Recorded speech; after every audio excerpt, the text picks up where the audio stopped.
오늘 요한계시록 3장 7절부터 13절의 내용을 통해서 이제 열린문을 둔 열린문이라는 제목 아래서 빌라델비아 교회에 대해서 우리가 함께 나누고자 합니다.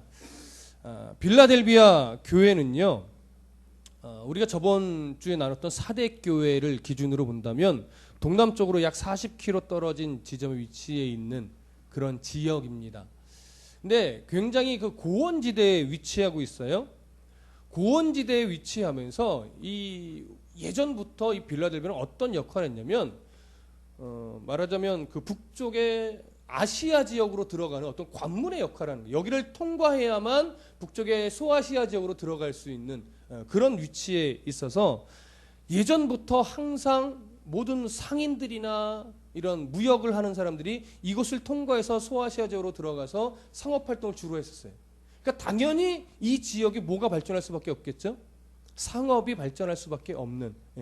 물론 요한계시록에 기록된 이 지역들이 다 로마의 주요 그 통신 도로상에 있기 때문에 상업이 발전하는 것은 뭐 대부분 다 마찬가지입니다. 다른 이제 그 도로에서 벗어난 지역들은 조금 이제 상업이 덜 발전할 수 있지만 대부분의 이 계시록에 기록된 7교회는 다 상업이 발전했어요.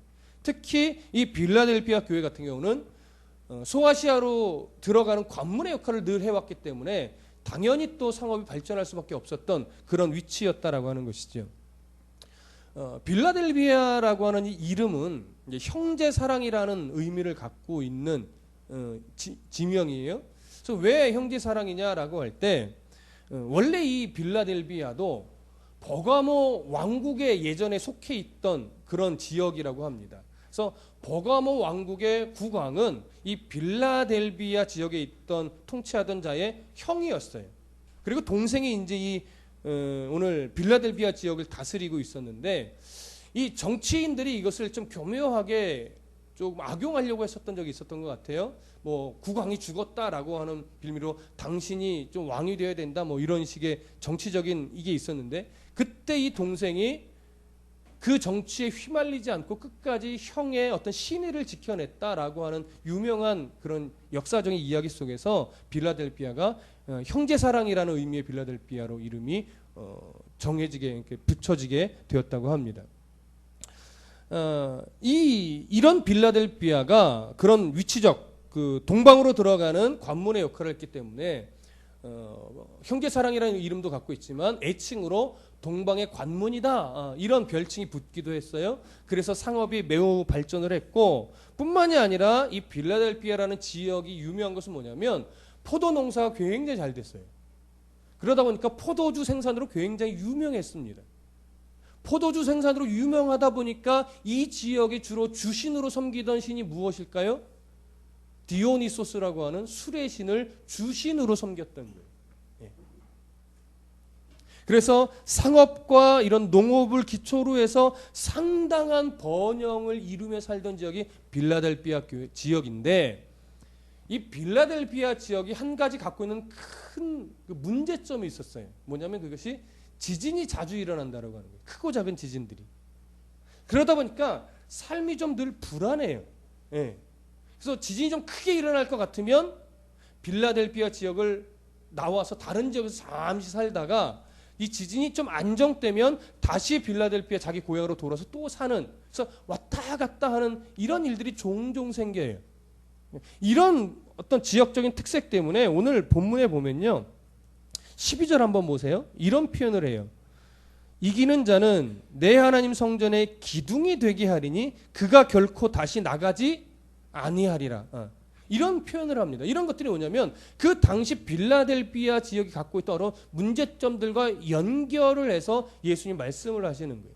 그래서 기둥들이 지진 때문에 자주 무너졌고 벽들이 막 넘어지고 그래서 도시를 빠져나가서 살다가 다시 안정되면 다시 들어와서 또 살고 이런 일들이 빈번했기 때문에 이 지역의 이런 특색으로 인해서 오늘 본문에 이런 예수님이 이런 구절들을 기록한 것입니다. 그런 문화들을 좀 이해하는 것이 좋겠죠. 지진은 얘기를 했는데 스트라브라고 하는 이런 역사가에 의하면 소아시아 지역 얘기를 할 때 종종 나오지만 AD 17년경에 어떤 지진이 일어났다고 했죠? 거의 소아시아 지역을 완전히 휩쓴 큰 지진이 일어났었다고 말씀을 드렸어요. 그래서 이 큰 지진은요, 대부분의 이 지역을 다 초토화시켜 가지고 정말 아무것도 남지 않게 했어요. 그러다 보니까 많은 지역들이 자기의 힘으로 재건할 수 없는 그런 지경에 이르기까지. 그래서 어디에 도움을 받아서 재건을 해요? 로마의 도움을 받아서 재건을 대부분 이뤘습니다. 유일하게 로마의 도움을 받지 않고 재건한 지역이 있다고 말씀드렸어요. 어디였죠? 라오디게아. 이제 다음 주에 살펴볼 라오디게아 빼고는 대부분 다 로마의 도움을 받아 재건을 했기 때문에 대부분 다 로마의 영향권 안으로 다 들어갔습니다. 로마의 영향권 안으로 들어가다 보니까 점차 뭐가 생겨날 수밖에 없어요? 로마 황제를 숭배하는 이 일들이 활발하게 진행될 수밖에 없어요. 그러니까 그 정치에 줄을 잘 서고 로마 황제 숭배를 열심히 하면서 로마에 잘 보이는 것이 제일 큰 목적이 되어 살아가는 이런 도시였습니다. 빌라델피아도 마찬가지였죠. 그러면서 이 로마의 문화, 로마가 이제 그리스 문화를 수용을 해서 수많은 신들을 섬기게 되는데, 이 수많은 신들을 섬기는 제의식이라든가 이런 우상의 축제들이 점차 어디에 깊숙이 들어왔냐면 오늘 빌라델비아 지역에 깊숙이 들어왔던 거예요. 그러다 보니까 점차적으로 이 빌라델비아가 어떤 별칭이 하나 더 생겼냐면 작은 아테네다라고 하는 식의 별명이 또 하나 생겨날 정도였어요.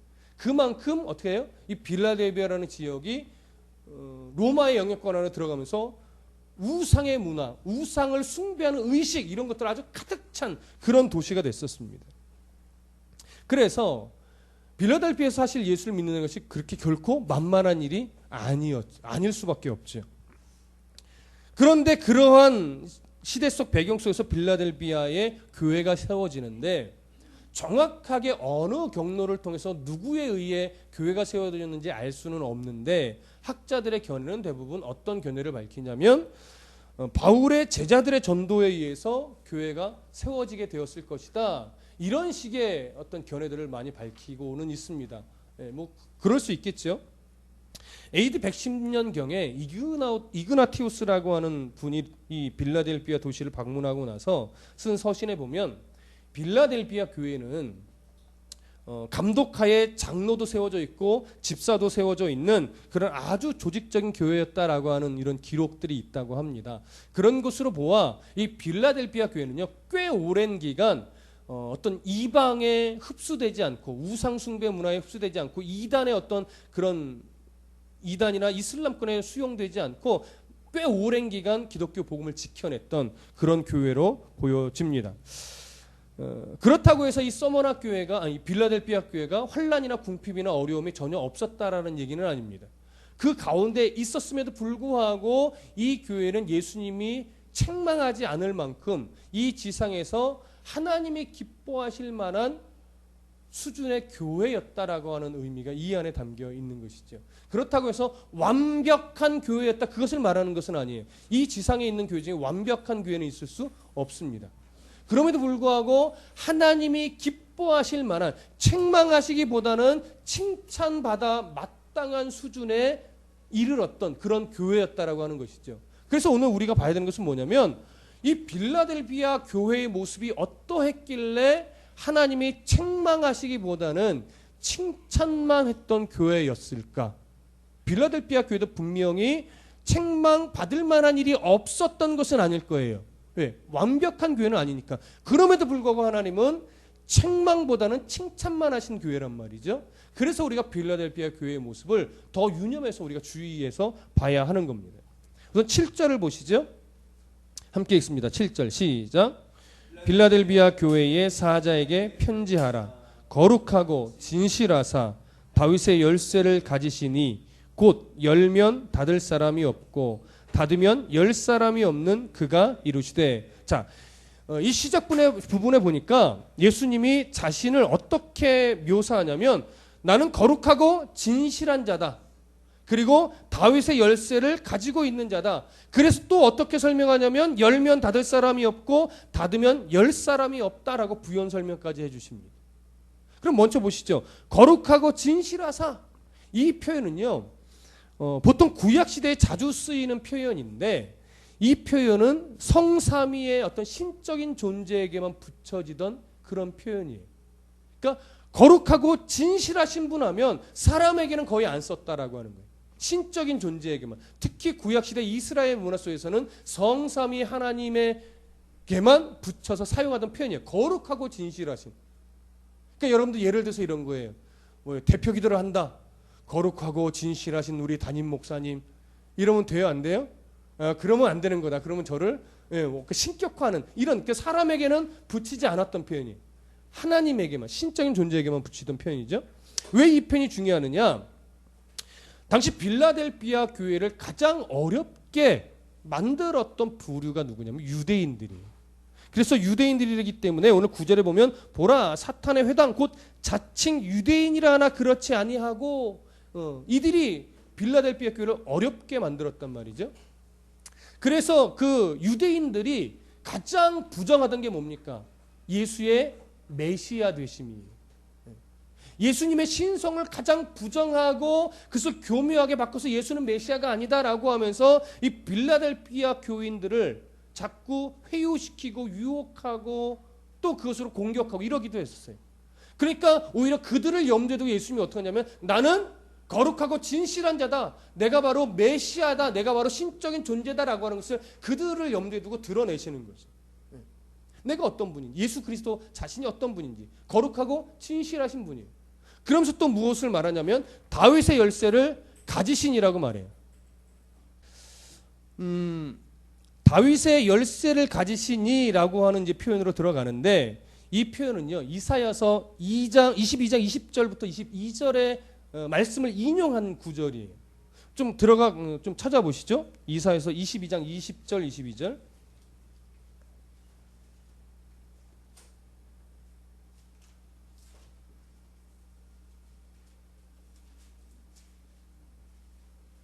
이사야서 22장 20절부터 22절까지.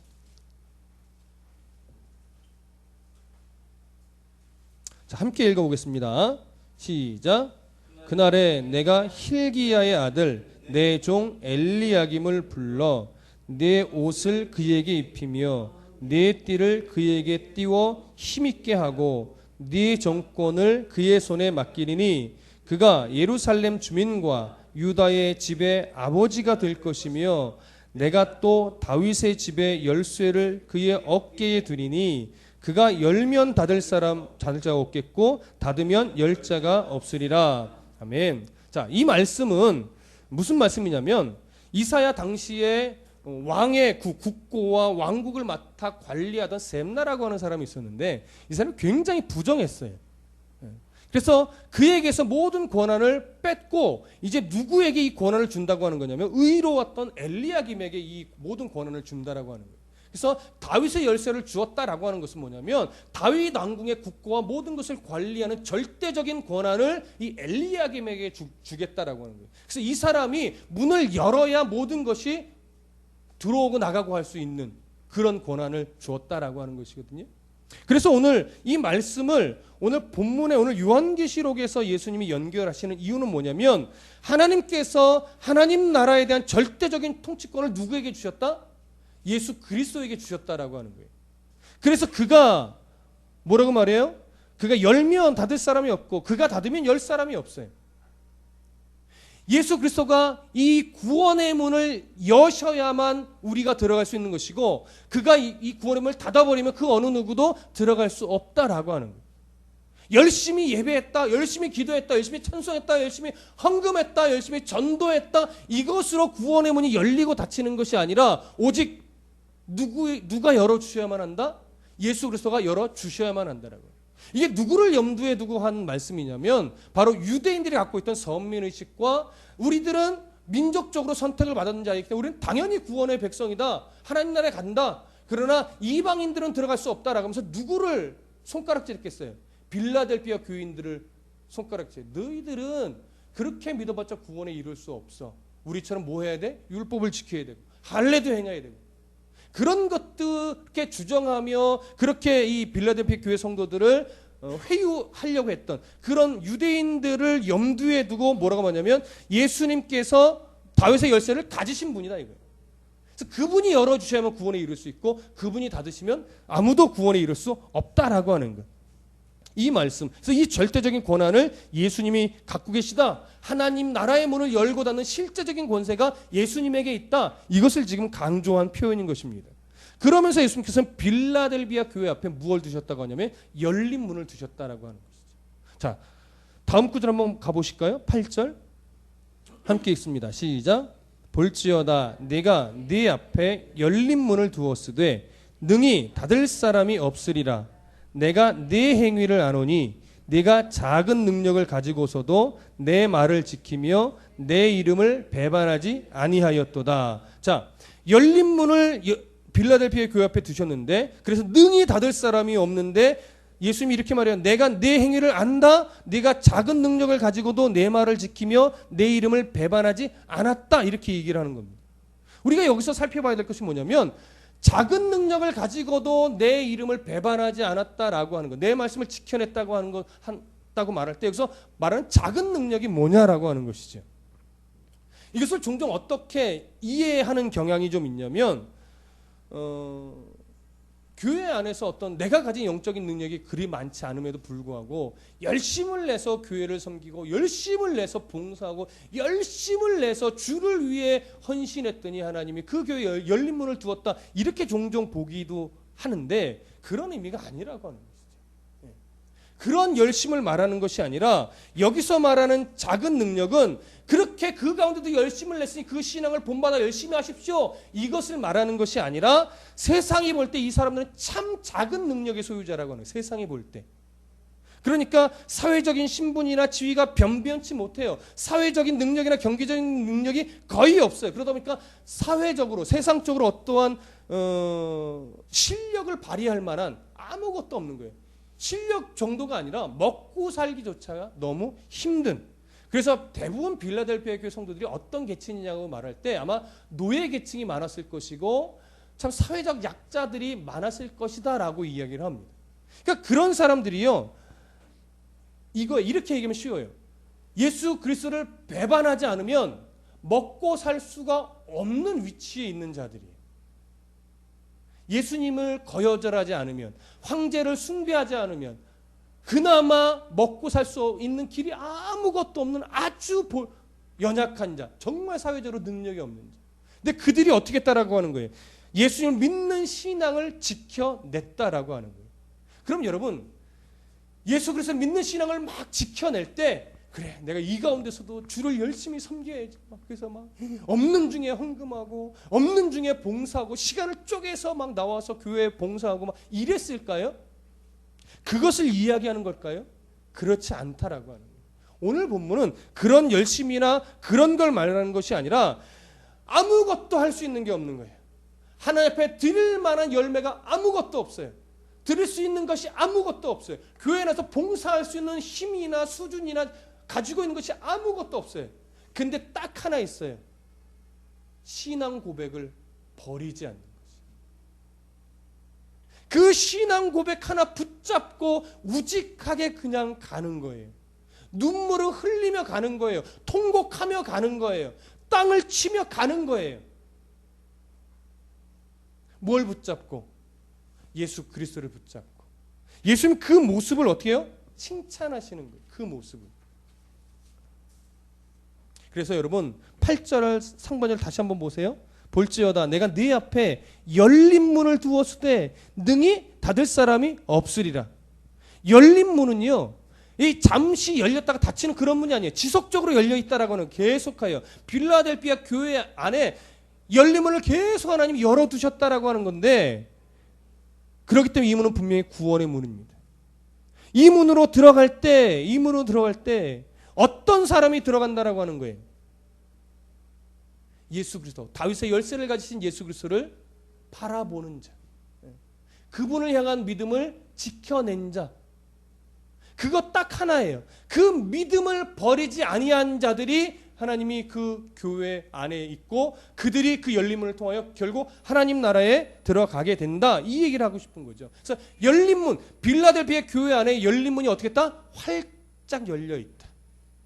유대인들은 자기들이 구원의 백성이다 말하지만 빌라델피아 교회에 구원이 있을 수 없다라고 회유하고 유혹하고 거짓말을 하지만 예수님은 뭐라고 말해요? 니들이 핍박하고 니들이 거짓말하고 있는 그 빌라델피아 교회 실제적으로 열린 문이 활짝 열려져 있다라고. 그게 빌라델피아 교회가 칭찬받는 유일한 내용인 거예요. 자, 9절 보십시오. 함께 읽습니다. 시작. 보라, 사탄의 회당 곧 자칭 유대인이라 하나 그렇지 아니하고 거짓말하는 자들 중에서 며칠 내게 주어 그들로 와서 네 발 앞에 절하게 하고 내가 너를 사랑하는 줄을 알게 하리라. 자, 여기 보면 빌라델피아 교회가 특별히 다른 어려움이 있었다라고 하는 기록은 없습니다. 그래서 그 어려움들이 전혀 없었다라는 하는 얘기가 아니라 아마도 가장 이 빌라델피아 교회 성도들을 힘들게 만들었던 부류가 로마의 권세도 아니고 이단의 회유도 아니고 아마 예수 그리스도를 부정하던, 예수 그리스도의 메시아됨을 부정하던 유대인이었기 때문에 지금 이런 표현을 하는 겁니다. 유대인들은 뭐라고 말하냐면 오늘 예수님께서 그들의 거짓말하는 자들이라고 얘기를 해요. 거짓말하는 자들. 근데 그 거짓말하는 자들 중에서 며칠 내게 주어 그들로 와서 이 빌라델피아 성도들 앞에 절하게 한대요. 그렇게 만들으시고 내가 너를 사랑하는 줄 알게 한다고 말씀을 하고 있습니다. 여기서 우리가 좀 주의해서 보게 되는 것이 뭐냐면 헬라어 성경으로 보면요, 며칠 내게 주어 이런 표현은 없어요. 번역을 그렇게 해놨는데 헬라어 성경으로는 몇이 아니라 자칭 유대인이라고 하나 그렇지 아니고 거짓말하는 자들이 예수님께로 와서 이 빌라델피아 성도들에게 와서 절을 한다라고 되어 있어요. 그러니까 몇 명이 오는 건지, 소수의 몇 명이 오게 되는 건지, 아니면 많지는 않지만 그들 중에 일부가 오는 건지, 아니면 그들 전부가 오는 건지는 정확히 알 수는 없습니다. 근데 중요한 것은 뭐냐면 그들이 와서 어떻게 해요? 빌라델피아 교회의 사랑 성도들 발 앞에 절하게 한대. 근데 이 절하게 하고 내가 너를 사랑하는 줄 알게 한다고 할 때 이 부분을 해석하는데 굉장히 어렵습니다. 크게 두 가지로 나눠지는데 첫 번째는 뭐냐면 빌라델피아 교회 성도들이 이 유대인이라 하는 이 자들이 거짓말로 회유하고 때로는 핍박하고 공격하고 그랬음에도 불구하고 이 신앙을 버리지 않고 지켜냄으로 말미암아 그 모습에 감격하고 감화되어서 그들 앞에 무릎 꿇어 나도 당신이 믿는 예수를 믿겠습니다라고 회개의 자리로 갔다라고 보는 첫 번째 견해와 그들이 회개했다라고 하는 것은 아니고 그들의 모습에 감격하고 감동한 것은 맞지만 그들 앞에 무릎 꿇고 정말 하나님이 당신들을 사랑하는군요 라고 하는 거기까지 하나님의 심판 어떠한 모습인지 모르겠으나 심판을 받아 결국 빌라델피아 성도 앞에 무릎을 꿇고 역시 하나님이 당신들을 사랑합니다 라고 하는 고백을 하는 거기까지 그냥 그래서 이것을 심판으로만 보는 견해도 있습니다. 근데 이것이 굉장히 팽팽해요.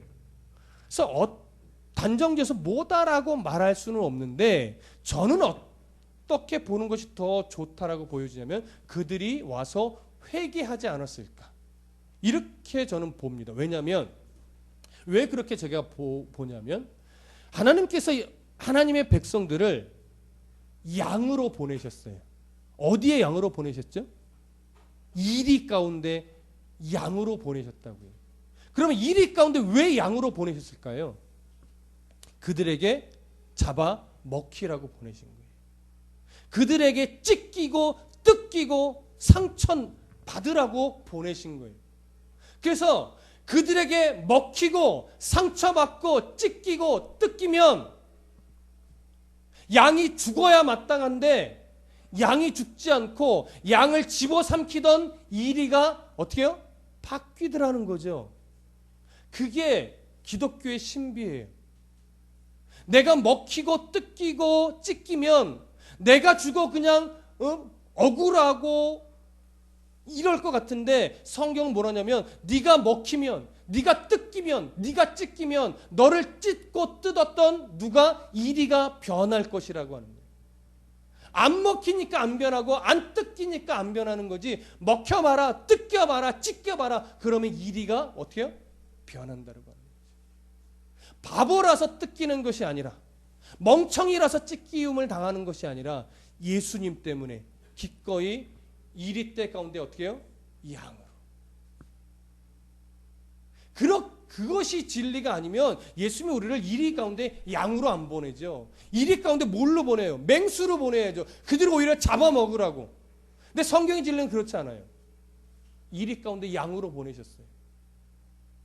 기꺼이 예수님 때문에 뭐 하라고? 뜯기라고. 기꺼이 예수님 때문에 먹히라고요. 그러면 그들이 어떻게 해요? 변화되는 거예요. 그 모습에 놀라는 거예요. 어떻게 저럴 수 있을까?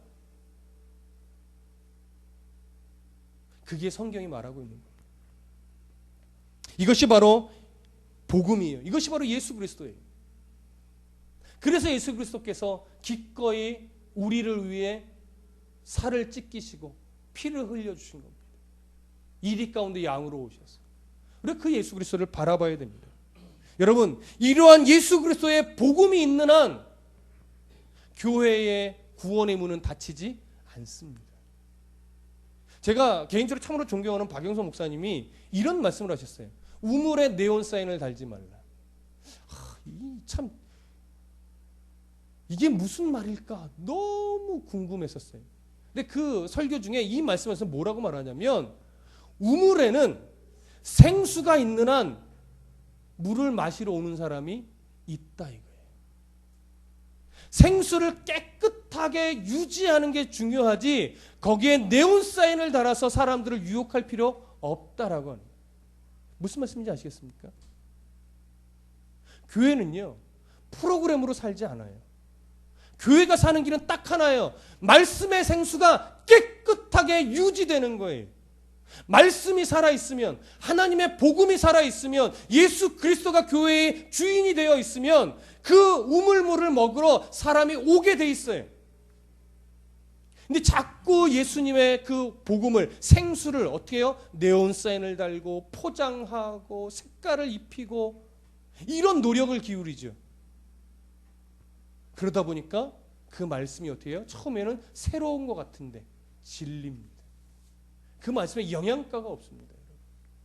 생수가 가란 목을 축여주죠. 아무리 음료수가 맛있다고 해서 음료수가 가란 이 목을 깨끗하게 시원하게 해주지 않습니다. 생수를 마셔야 됩니다. 여러분, 이 싸움을 잘 싸웠던 성도들이 바로 빌라델비아 성도인 것입니다. 예수님이 이들을 그래서 칭찬하는 거예요.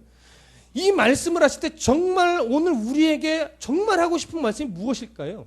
여러분, 잘 들어보십시오. 우리들이 가지고 있는 능력, 그러니까 예수를 믿는다는 거 하는 것이 정말 작은 능력일까요? 라고 하는 거죠. 예수를 믿는다고 하는 것이 정말 작은 능력일까요? 예수님 때문에 기꺼이 정직한 가난을 선택하는 것이, 그것이 정말 작은 능력일까요? 예수를 믿기 때문에 기꺼이 겸손히 낮은 자리로 내려가 주는 것이 정말 작은 능력일까요? 내가 예수님이 보내신 양인 줄 알고 기꺼이 나를 뜯어 먹으라고, 기꺼이 나를 삼키라고 나를 내어주는 것이 그게 적은 능력일까요? 작은 능력일까요? 성경은 아니라고 하는 거예요. 그게 믿음의 용기가 없으면 그렇게 못해요. 예수님 때문에 내 자존심을 누르는 용기를 갖지 않으면 그렇게 못합니다, 여러분. 교회 안에서나 교회 밖에서나 항상 싸움은 뭐냐면 자존심과 재물 욕심과 무엇에는 탐심에 대한 문제예요. 그것만 말씀 안에서 기꺼이 나를 잡아먹으셔라고 놓을 수 있으면 우리의 신앙의 삶은요, 건강해질 수 있습니다. 그걸 못 놓으니까 자꾸 시선이 세상으로 가는 거예요. 여러분, 오늘 우리가 예수님 때문에 기꺼이 낮은 자리에 앉을 수 있는 그런 실력 있는 성도가 되셨으면 좋겠습니다. 고린도전서 한번 찾아가 보실까요? 1장. 고린도전서 1장 22절에서부터 25절. 고린도전서 1장 22절에서부터 25절 함께 읽습니다. 시작. 유대인은 표적을 구하고 헬라인은 지혜를 찾으나 우리는 십자가에 못 박힌 그리스도를 전하니 유대인에게는 거리끼는 것이요 이방인에게는 미련한 것이로되 오직 부르심을 받은 자들에게는 유대인이나 헬라인이나 그리스도는 하나님의 능력이요 하나님의 지혜니라. 하나님의 어리석음이 사람보다 지혜롭고 하나님의 약하심이 사람보다 강하니라. 우리가 붙잡아야 될 게 이겁니다. 세상은 예수 그리스도를 하나님을 어리석다 말하고 성도를 바보 같다라고 말할 겁니다. 그러나 하나님은 우리를 그렇게 보지 않으십니다. 하나님의 능력을 소유한 자가 정말 지혜로운 자예요. 자, 오늘 본문으로 다시 돌아가 보시고 10절을 다 같이 읽어보겠습니다. 10절 함께 읽습니다. 시작. 내가 나의 인내의 말씀을 지켰은즉 내가 또한 너를 지켜 시험의 때를 면하게 하리니 이는 장차 온 세상에 임하여 땅에 거하는 자들을 시험할 때라. 여기 우리가 주목해서 보게 되는 구절이 이 부분입니다. 시험의 때를 면하게 하리라. 내가 나의 인내의 말씀을 지켰은즉 시험의 때를 면하게 하리라. 이 시험의 때가 뭐냐라고 하는 것에 대한 견해가 분분합니다. 가장 많이 대두되는 것 중에 하나가 뭐냐면 이 시험의 때는 마지막 대환란의 때에 그 시험을 면하게 해주겠다. 그래서 전천년설에 입각하여 휴거를 일으켜서 우리가 예수님의 공중재림에 함께 불려 올라가서 예수님의 마지막 심판이 이르기 전에 대환란의 그 시험을 우리에게 면제받는 이런 식의 어떤 해석으로 소개하는 부분이 꽤 많아요. 아니면 그와 비슷하게 인내의 말씀을 지킬 때 우리에게 오는 환난과 고난을 없애주시는 이런 느낌으로 또 설명하는 부분도 꽤 있습니다. 그런데 헬라어 성경으로 보면 아주 재밌는 게 뭐냐면 10절 앞에 네가 나의 인내의 말씀을 지켰은즉 이게 헬라어 성경 테레소라고 하는 말이에요. 지키다. 그런데 뒤에 내가 또한 너희를 지켜 시험의 때를 면하게 하리니 면하게 한다는 말도 테레소예요. 똑같은 단어를 씁니다. 그러니까 면하다, 없애주겠다 이런 느낌이 아니라 이 말씀도 결국은 지킨다라고 하는 의미로 해석하는 것이 더 적당합니다. 그러니까 어떻게 돼요? 내가 또한 너를 지켜 시험의 때에 너를 어떻게 지켜주겠다라고 하는 거죠. 그러니까 시험을 받지 않도록 네 앞에 시험거리들을 없애주겠다가 아니라 네가 인내의 말씀을 지켜온 것처럼 내가 너를 그 환난 속에서도 끝끝내 지켜내겠다라고 하는 누구의 의지예요? 하나님의 의지죠. 그렇게 해서 지켜내셔서 마지막 심판 때 열린 문으로 우리가 어떻게 해요? 들어가게 하시는 거죠. 그러니까 어디 잘 보면 이 구절 안에 너희들이 인내 말씀을 잘 지켜내면 나중에는 고난 없이 환난 없이 어려움과 아픔 없이 신앙생활을 잘 마무리하게 해주겠다 이런 느낌은 없는 거예요. 여러분 끝까지 성도의 삶은요 환난과 고난과 어려움일 수밖에 없어요. 근데 그 어려움이 처음에는 참 무거웠는데 예수 그리스도와 함께 멍에를 지는 법을 배우고 나니까 그것이 이제는 무겁고 힘들고 어려운 것으로 내게 오는 것이 아니라 기꺼이 견딜 수 있고 기꺼이 이겨내고 기꺼이 그 길을 열린 문을 바라보면서 걸어갈 수 있는 성도의 용기와 힘이 생기는 거죠. 아픈 것이 안 아파지는 것이 아니에요. 아픈 건 여전히 아파요. 근데 그 아픈 것 때문에 신앙을 버리는 것이 아니라 더 소망 가운데 하나님 나라를 바라보며 어떻게 해요? 우직하게 갈 수 있는 담력이 생기는 거죠. 여러분 이 담력이 생기는 게 신앙입니다. 여러분 오늘 우리는 그런 하나님을 보셔야 돼요. 자 11절 이렇게 이야기합니다. 내가 속히 오리니 네가 가진 것을 굳게 잡아 아무도 내 면류관을 빼앗지 못하게 하라. 네가 가진 것이 뭐예요? 열린 문이죠. 예수 그리스도를 가진 거예요. 이미 구원의 백성으로서 내가 가진 복음, 내가 지켜내고 있는 이 복음, 그것이면 충분해요. 그래서 그것을 잘 지켜내므로 말미암아 어떻게 하라? 면류관을 빼앗지 못하게. 이 면류관을 빼앗지 못하게 하라는 게 결국 뭐예요? 나는 이미 뭘 가지고 있다? 면류관을 가지고 있다. 그래서 그 면류관 최고의 복을 이미 소유했으니 세상의 헛된 가치관에 휩쓸려 그 면류관을 버린 자처럼 살아가지 마라 이거죠. 여러분 이게 오늘 우리에게 주시는 메시지입니다. 이미 갖고 있어요. 이미 갖고 있어요. 근데 그게 세상의 어떤 욕심 때문에 뭐 하는 거예요? 자꾸 그 가치를 잃어버리고 면류관을 잃어버린 자처럼 자꾸 살아가는 거죠. 그러지 말라라고 하는 거예요. 그래서 예수님이 이 말씀으로 자꾸 우리를 일깨워 주시는 거예요. 네가 가지고 있는 그것을 세상의 가치에 팔아버리지 마라. 세상의 유혹거리에 그것을 놔버리지 말아라. 끝까지 거기서 지켜내라고 하는 것이죠. 우리가 바라봐야 될 소망이 뭐예요? 바로 이 소망이에요. 내가 이런 존재구나. 내 이름을 하나님이 이렇게 가치 있게 지금 바라보시고 그 하나님 나라 성전에 새겨주시는 이름이 되었구나. 내가 왜 이 이름된 내 모습을 포기하고 세상의 가치관에 물들려고 하고 세상의 욕심에 물들려고 하고 세상의 탐심에 내 이름을 자꾸 거기에 집어넣으려고 하는가. 여러분 이런 우리들의 모습을 다시 점검하시고 내 이름은 이 땅에 새겨질 이름이 아니라 어디에 새겨질 이름? 하나님 나라 그 성전 기둥에 새겨질 이름이라고 하는 이 사실을 명심해야 됩니다. 그것으로 기뻐하시고 그것으로 소망을 가지시고 그것이 우리 인생의 즐거움이 되실 수 있기를 소원합니다. 그것이 바로 이기는 자입니다. 이 약속을 신뢰하는 자, 이 약속을 부여잡아서 내가 결코 초라하지 않은 자임을 아는 것, 이게 이겨내는 자입니다. 여러분, 이겨내는 자가 되시기를 소원합니다. 기도하겠습니다.